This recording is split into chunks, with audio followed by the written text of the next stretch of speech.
From translation, TLB, the Living Bible. This 12th day of the year. Today we are reading passages Genesis 35 to 37. Genesis chapter 35, verses 1 to 36. Then God said to Jacob, "Get ready and move to Bethel and settle there, and build an altar there to the worship of the God who appeared to you when you were fleeing from your brother Esau." So Jacob told everyone in his household, "Get rid of all your foreign gods, and purify yourselves and change your clothes.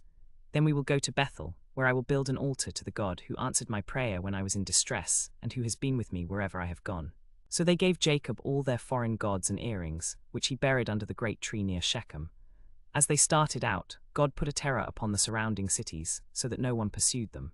Finally, Jacob and his household arrived at Luz, which is now called Bethel. There he built an altar and worshipped the God who had appeared to him. Jacob had set up a memorial pillar in the place where God had talked with him, and he poured a drink offering on it and poured oil on it. Rebekah's nurse, Deborah, died and was buried below Bethel under the oak tree that was named Allon Bacuth, which means oak of weeping.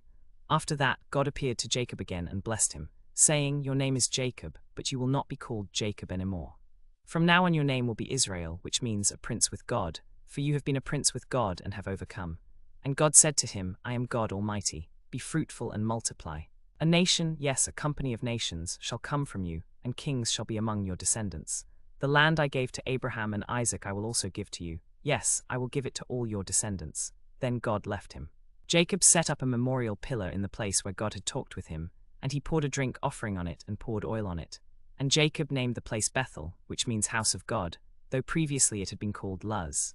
Then they set out from Bethel, but when they were still some distance from Ephrath, Rachel began giving birth to her second child. She was having a very hard time with the labor pains. Just as the midwife was about to give up, Rachel said, "I'm sorry, I can't go on, don't be afraid, for you have another son." With her last breath, for she was dying, she named him Benoni, which means son of my sorrow, but his father named him Benjamin, which means son of the right hand.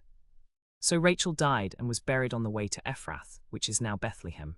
Jacob set up a memorial pillar over her grave, and it can still be seen there today. Then Israel journeyed on and pitched his tent beyond the Tower of Eder. While Israel was living in that region, Reuben went in and slept with his father's concubine Bilhah, and Jacob heard about it.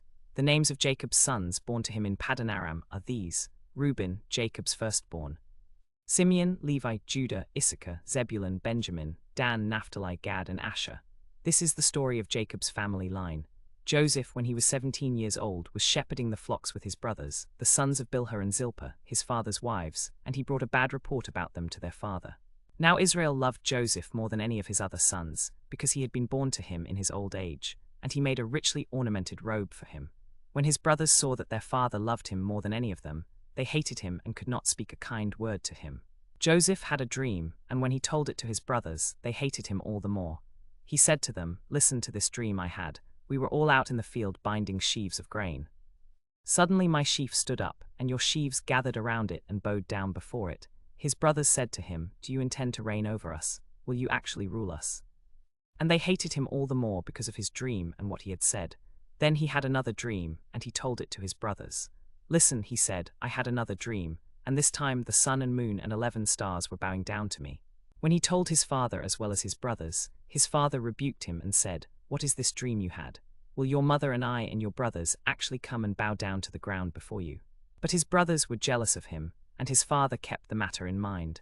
Then Jacob went on his journey and came to the land of the eastern peoples. There he saw a well in the field, with 3 flocks of sheep lying near it because the flocks were watered from that well. The stone over the mouth of the well was large. Genesis chapter 36, verses 1 to 43. Here is the account of Esau, that is, Edom, and his descendants. Esau took his wives from the women of Canaan: Adah daughter of Elon the Hittite, and Oholibamah daughter of Anna and granddaughter of Zibon the Hivite, also Basemath, Ishmael's daughter, sister of Nebjoth. Adah bore Eliphaz to Esau, Basemath bore Reuel, and Oholibamah bore Jeush, Jalam, and Korah. These were the sons of Esau, who were born to him in Canaan. Esau took his wives and sons and daughters and all the members of his household, as well as his livestock and all his other animals and all the goods he had acquired in Canaan, and moved to a land some distance from his brother Jacob. Their possessions were too great for them to remain together. The land where they were staying could not support them both because of their livestock. So Esau, that is, Edom, settled in the hill country of Seir. This is the account of Esau, the father of the Edomites in the hill country of Seir. These are the names of Esau's sons: Eliphaz, the son of Esau's wife Adah, and Reuel, the son of Esau's wife Basemath, the sons of Eliphaz. Teman, Omar, Zepho, Gatam, and Kenaz. Esau's son Eliphaz also had a concubine named Timnah, who bore Amalek to Eliphaz. These were grandsons of Esau's wife Adah. The sons of Reuel, Nahath, Zerah, Shammah, and Mizah. These were grandsons of Esau's wife Basemath. The sons of Esau's wife Oholibamah, daughter of Anna, Jeush, Jalam, and Korah. These were the grandsons of Esau's wife Oholibamah. These were the chiefs among Esau's descendants. The sons of Eliphaz, the firstborn of Esau, chiefs Teman, Omar, Zepho, Kenaz, Korah, Gatam, and Amalek. These were the chiefs descended from Eliphaz in Edom. They were the grandsons of Adah, the sons of Esau's son Reuel. Chiefs Nahath, Zerah, Shammah, and Mizah.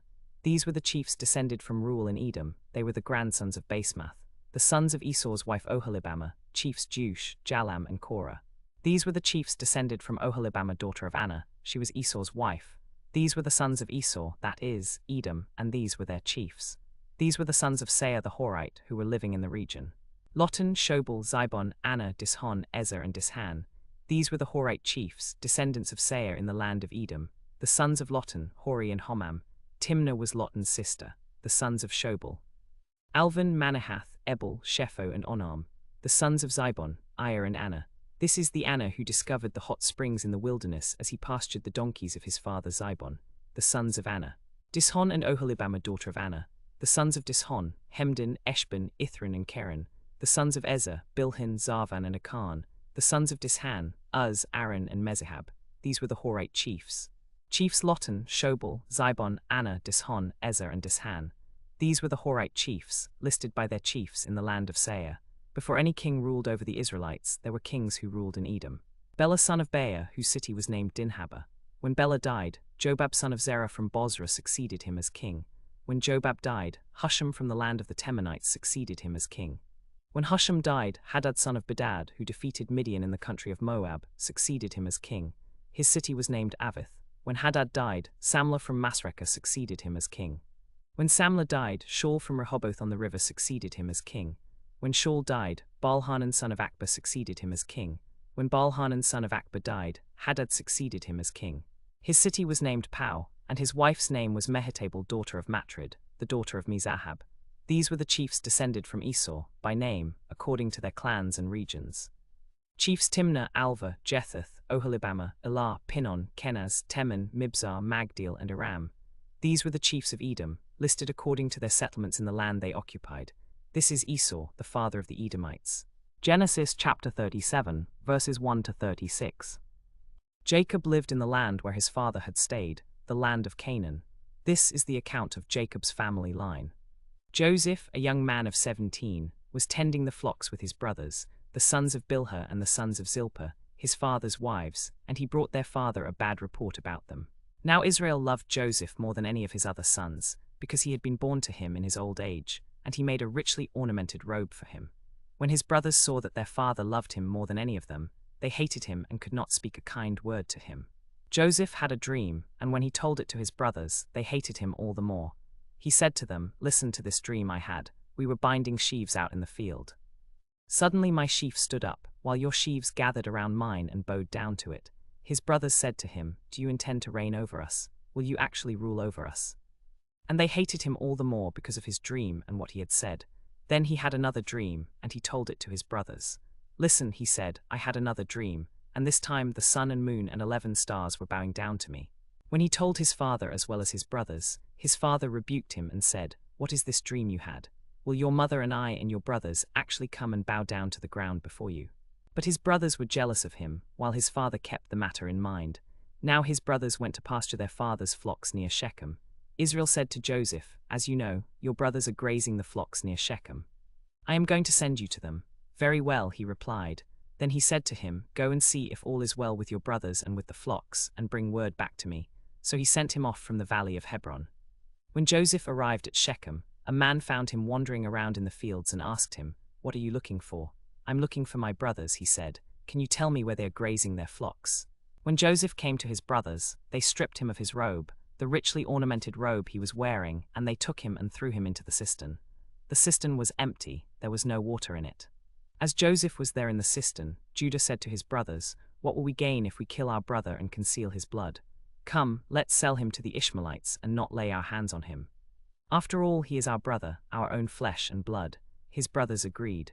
So when the Midianite merchants came by, his brothers pulled Joseph up out of the cistern and sold him for 20 shekels of silver to the Ishmaelites, who took him to Egypt. Meanwhile, the Reubenites, realizing that they had not killed Joseph but had thrown him into a cistern, took a decision. If they were to return to their father Jacob and tell him what they had done, he would surely die of grief.